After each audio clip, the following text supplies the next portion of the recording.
Hello and welcome to the new segment on National Geographic, Lines. Adventure with me as I discover the new kinds of lines all across the world.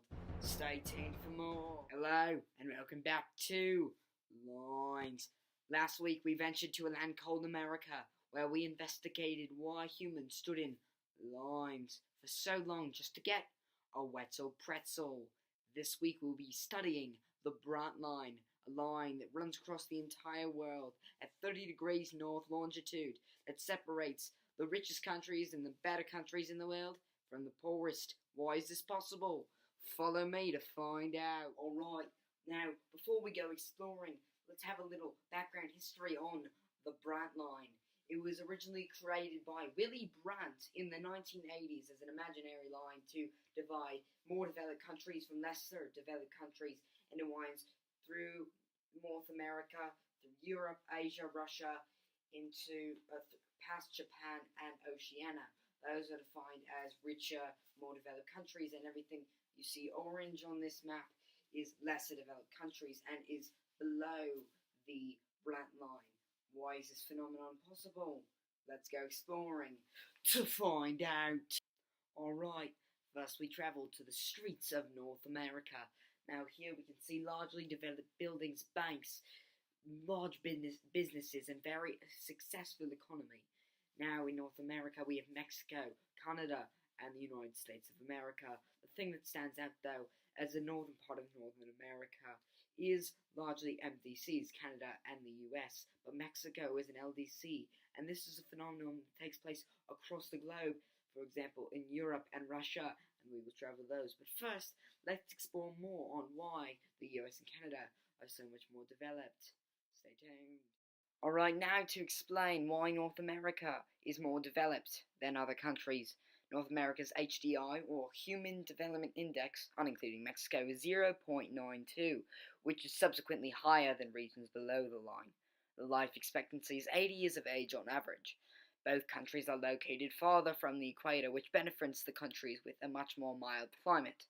The GDP per capita is $56,082, which is much greater than the majority of LSDs below the line. Both the US and Canada have fairly stable economies, and both have the essential human rights and resources to provide for their citizens.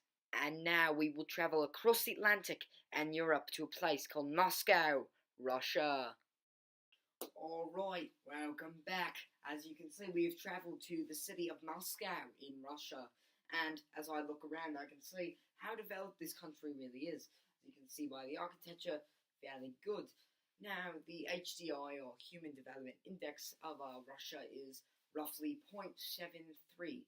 It has gone down in the past years since 1991, but still has a steady rate, fair economy, and for the most part good weather, except for in the winters. Bad day to wear shorts, eh? Alright, now that we've travelled to North America and Europe/Asia, we can now assess whether or not the Brandt line theory is true for the MDCs.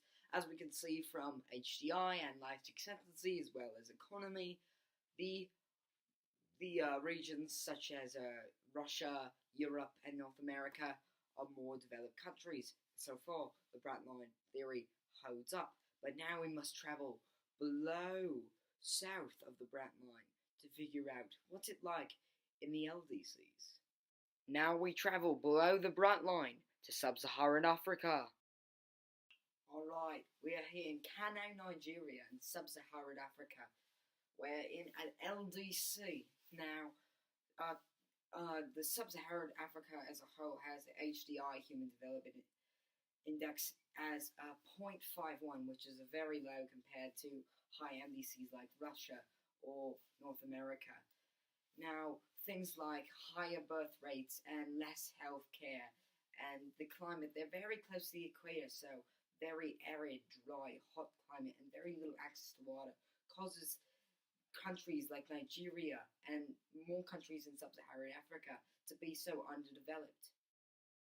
Alright, now that we have travelled above and below the Brandt line to both MDCs and LDCs, we can now assess whether the Brandt line holds up, or the theory at least. Now, in North America and Europe/Asia, Russia, we see MDCs above the Brandt line with high HDI, Human Development Index, and lots of great economies, but below the LDCs, such as Sub-Saharan Africa, there is low economy, low birth rate, high birth rates, low income, and very little access to many resources and health that they need. So, in my professional conclusion, I must say that the Brandt line holds up, and somehow we can fix this phenomena. Now, I challenge you to find new solutions and new ways to develop all the countries so everything is better. Thanks for watching this week's episode of Lines. I hope you learned a lot about the Brandt line. Until next week, where we will be learning about longitude and latitude, I'm your explorer, Sydney Hemsworth. Stay tuned.